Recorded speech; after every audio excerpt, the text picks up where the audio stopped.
Hey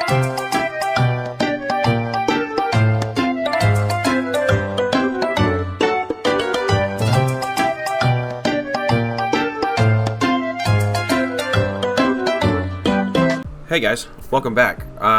This is the second meta video that I'm going to be doing, this one for NAIC, North American International Championship, taking place next weekend, or technically when this comes out this weekend. It'll be taking place during the 7th, 8th, and 9th. Hopefully this gives you guys a little bit of insight into what I'm thinking. We'll go ahead and get into it. Simple tier list, simple tier ranking. Just going to go down the line and put them where I think they belong. Starting off with Snorlax, or Blocklax. Blocklax specifically, not just Control, but Blocklax specifically.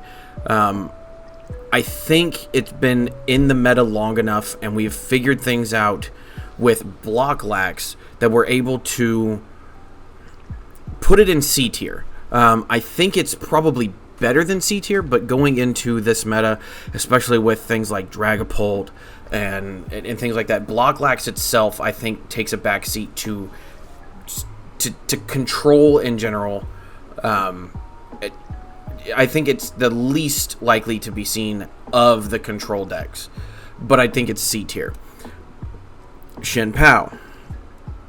Now, with Shin-Pao, I think it's C tier, and I think it's another case of we figured it out. It doesn't gain a lot from Twilight Masquerade, and with cards like Dragapult, with decks like Greninja, it suffers a lot from the bench being exposed. Now, granted, with things like Greninja, you're able to put your Manaphy down to kind of protect yourself, but I feel like it's a low HP Pokemon that can very easily be exploited. Dragapult usually running the Alakazam, the Radiant Alakazam, and you're able to just move those 2 damage counters onto a already hurt Shin-Pao, knock it out on your turn just by moving damage counters, and then knock out or potentially hurt whatever you want, on top of being able to just bench snipe with that 60 damage, or excuse me, the six damage counters that you put on from Dragapult. It suffers a lot from hitting one prize Pokemon decks. I don't know that it's there. I don't know that it has the... I don't know that it has it. Especially with the power creep that's kind of gotten in. Lugia gets just that much better with Legacy Energy, and being able to also hit with Wellspring. I don't know that Shin-Pao has it anymore. Control, I used Pidgeot and Snorlax just as a play setter, but it's all Control. It's Pidgeot with Charizard EX. It's Pidgeot with Frostlass. It's all of those Control type decks, and pressure doesn't get to them. With Frostlass, you can put pressure. You're always doing a little bit of damage every turn, and you knocked out a one prize Pokemon.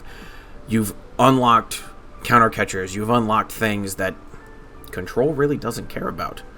And I feel like Control, I would even say Control in general is A tier. Where in A tier, we'll find out towards the end, but I feel like Control, the archetype of Control, is going to be pretty present, and I think it's going to be... The good players are going to really go far with Control, and even medium players can potentially take it to a day 2. We'll go on. Lostina. Lostina, I think, is A tier.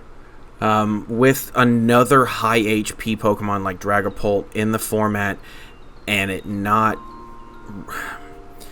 I feel like Giratina, Lostina in specific, I think it's still really good. I don't know that it's the S tier monster or the S tier threat that it's always been.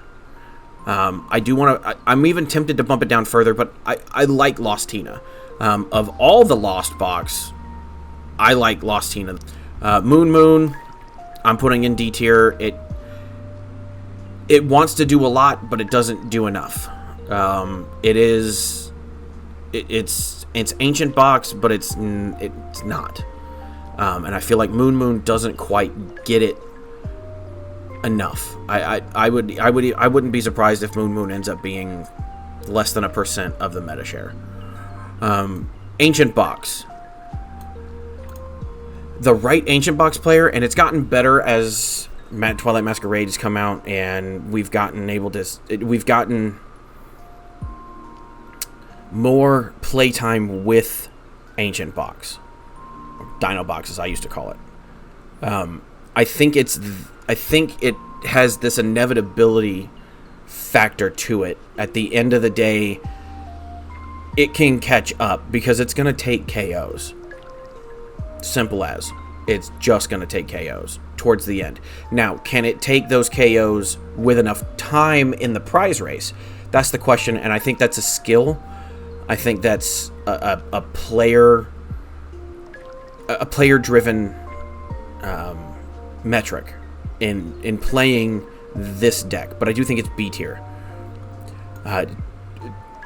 Tina Arceus or Arceus Armor Rouge, really kind of, this is more the Arceus archetype. I just happen to have Giratina in there again. Arceus archetypes, I think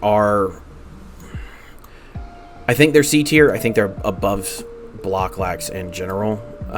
But Arceus archetypes, I don't know that they're going to have it. You've got, again, I hate to bring it up, but it's the biggest one that we kind of need to worry about is Dragapult. With Greninja, it's fighting into weakness a lot of time. With, say, Raging Bolt just has enough get up and go that I think Raging Bolt is able to... I don't care what your HP is. I'm going to knock you out regardless. I don't know that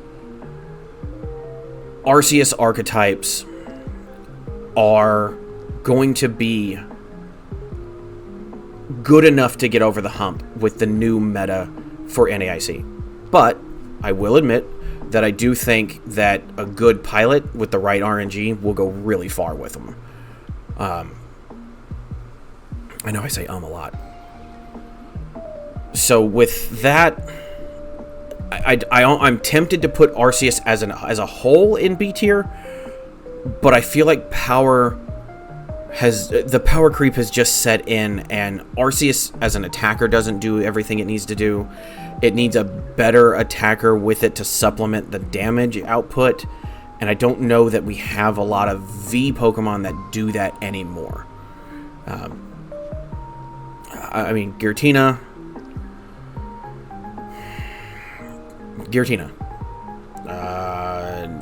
I could see Arceus Armor Rouge doing well because it technically has unlimited potential. I could see potentially maybe adding somehow Heatran VMAX just for big Pokemon. I could even see Machamp VMAX. Do I think I see it? No, but I think that if any Pokemon has a way of making them work, it's Arceus. So, Goldango Palkia, it's always present and it has the ability to upset something. I don't know that it's much better than D tier. Yes, it has the unlimited damage potential from Goldango, and it's got draw, but we've only really seen it in the finals once, and it hasn't done a whole lot. It doesn't have a lot of accolades. Is NAIC the time to shine? I really don't think so, especially with Greninja bench snipe, with Dragapult pressure, with Gardevoir getting more tools and being able to just move damage counters. I don't know that we see Goldango Palkia better than D tier. Charizard and Pidgeot, or Charizard in general, S tier. I think it's one of the few decks I can claim as S tier. And one of them that you might think is S tier will probably surprise you that it is not later on. We'll get to that in a second. Charizard doesn't really lose a lot of power. It might lose meta share, but it's not going to lose power. It doesn't lose the things that made it good during Temporal Forces. It's still fantastic. It's still going to hurt people's feelings when they go against it. And I highly doubt we don't see at least one Charizard in top 8. I do think we're going to see a Charizard in top 8. I don't think anything goes above 15, 16% meta share, but I do think Charizard is going to always kind of be present, and you're not going to get rid of it until it starts to rotate out. When we've got Future Hands or Iron Hands box or Hands box, I think it's C tier. I think it's C tier because while it can still hit for big damage, it has a lot of problems with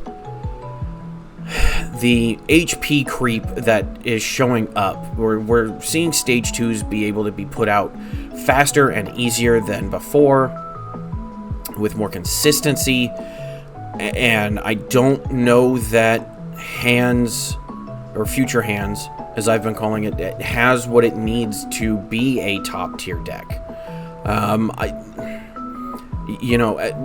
With things like Ancient Box, with things like Moon and Block Lax, it might have a better time just because it can take those 2-hit KOs, or it can take 1-hit KOs for 2 prizes on 1 prize Pokemon.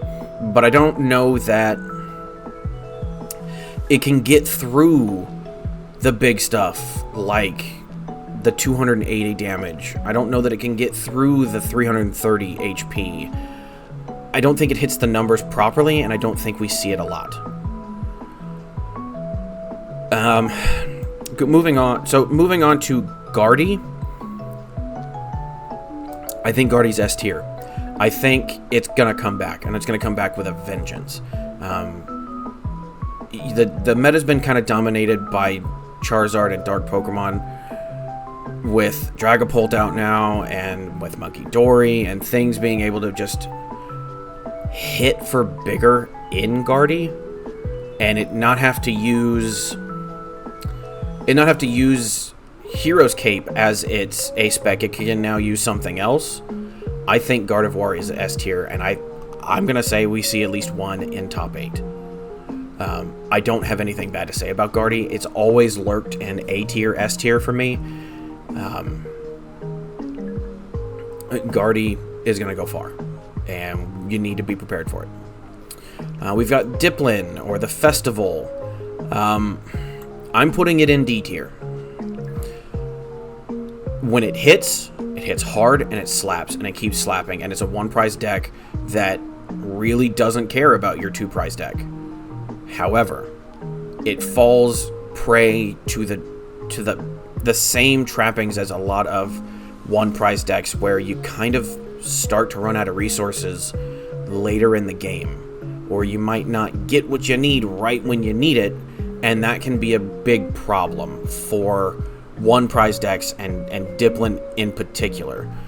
If you don't have your Festival out, you don't hit twice, you don't do as much damage, and then you're kind of stuck, and you kind of just have a lackluster turn, and it's never fun. I do think it's D tier. I think it's missing a couple things. Maybe in the Pecharunt set that comes out in August, we might see something improve. It might get more support, just like we're getting more support for United Wings in that set. So I don't think Diplin is good for NAIC, but I think it gets better as time goes on. Greninja. I think Greninja is C tier. Between Charizard, between Raging Bolt, between Dialga and Lugia, I don't know that Greninja has what it needs to be higher than C tier. I would even say it's probably better than the Arceus archetypes. I think Greninja has good matchups, but you need to hit those matchups. And with the popularity of Raging Bolt Ogerpon, with the popularity of Lugia, with the popularity of Dialga after winning Indianapolis, hell, even the popularity of control decks that are starting to spring up now, I don't know that Greninja has what it takes to be B tier. It definitely doesn't have what it takes to be A or S tier, though. Dragapult, A tier. In fact, I would even put it below. I like the placement where it is there. And Dragapult, not just Xatu Dragapult. It's Charizard Dragapult. It's Pidgeot Dragapult. It's Armarouge Dragapult. It's Lost Box Dragapult. I don't think it's as good as everyone wants it to be. It is absolutely and forever will be a look out for it deck. It will steal wins and it will destroy anything that it comes up against if it gets the right luck.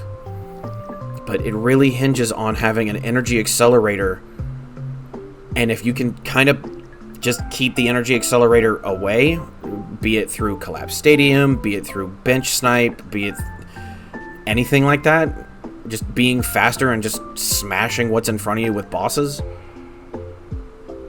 I don't think Dragapult has what it takes to be S tier. I do think we're going to see it in top 8. I have no doubt that it will be a top 8 deck. I could even very easily see, say, 2 or 3 in top 8, just because that many people are bringing it, and it just is a larger meta share, so it has a better chance of getting into those places.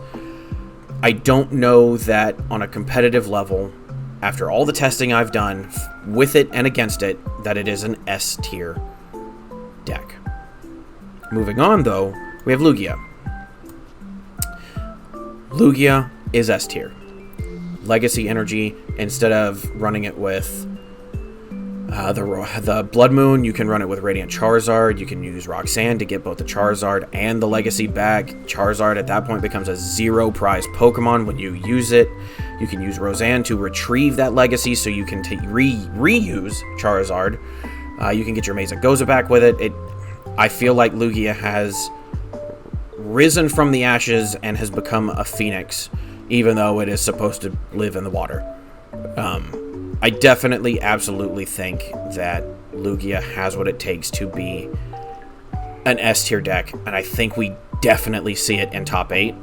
I can see 1 or 2 in Lugia in top 8. I'm not going to claim to know exactly what's going to happen with top 8, but I think Lugia is a top 8 contender. Then we move on to Raging Bolt Ogerpon. Raging Bolt Ogerpon is the deck that I will be playing. I have some spicy techs in it. I don't think it's S tier, though. It has problems. It has problems. It can easily be manipulated by control. It can be bogged down by one prize Pokemon that it just... Sure, it can hit them every time and beat them, but there's just too many, and then Ancient Box shows up with the inevitability of hitting 280, 290 every time and just goes, sorry, buddy, I'm going to take 3 while you try to take 3 more. And I'm going to... It just doesn't work in the way that it needs to sometimes. It's consistent. It's got plenty of ways to draw. It's got plenty of ways of energy acceleration to use Raging Bolt attack. But I don't think it's S tier yet. I might be very wrong. Hell, who knows? Maybe we see it in top 8. Maybe it's top 4. Maybe we don't see it much in day 2 because people are seeing that it works online and people are kind of teching for it with Mimikyus or with the Stone Wall Ogerpon or whatever it's called. I think Raging Bolt is A tier, top of A tier, but it just squeaks out and just doesn't make S tier. With that, our last Pokemon deck that we have is Metang Dialga. I think it's B tier. I don't know that with the creep that it has what it needs to consistently beat Dragapult or consistently beat Greninja. Greninja doing 120, it's going to take Metangs out in one hit, and you just got to hope that you can kind of re-up and do that. I know in my build of Dialga, that I have been using both the TM evolution and the Hyper Aroma for a backup of, you know, a different turn, to try to re-establish Metang later on in the game, or get it established right then and there on turn 2, going first or second. But Dialga, along with Shinpao, lost a lot of the oomph, is the best way to put it. Comeback decks were able, if Dialga or Shinpao lost any steam, comeback decks were like, okay, cool, you missed a turn, you missed the 1 turn to get the 2 turn to get the V-Star ability off, or the V-Star attack off, and then comeback decks kind of kept them on the back foot. I think Dialga's B tier, but we'll see. It doesn't gain a lot with Twilight Masquerade, and that doesn't hurt it, but it doesn't help it either. Anyway, that's my tier list. If you agree, let me know. If you disagree, please let me know. I love the banter and the discourse. If you would, like, share, comment, subscribe, do all the things that help YouTubers YouTube. With that, have fun, stay safe. I love you. Bye.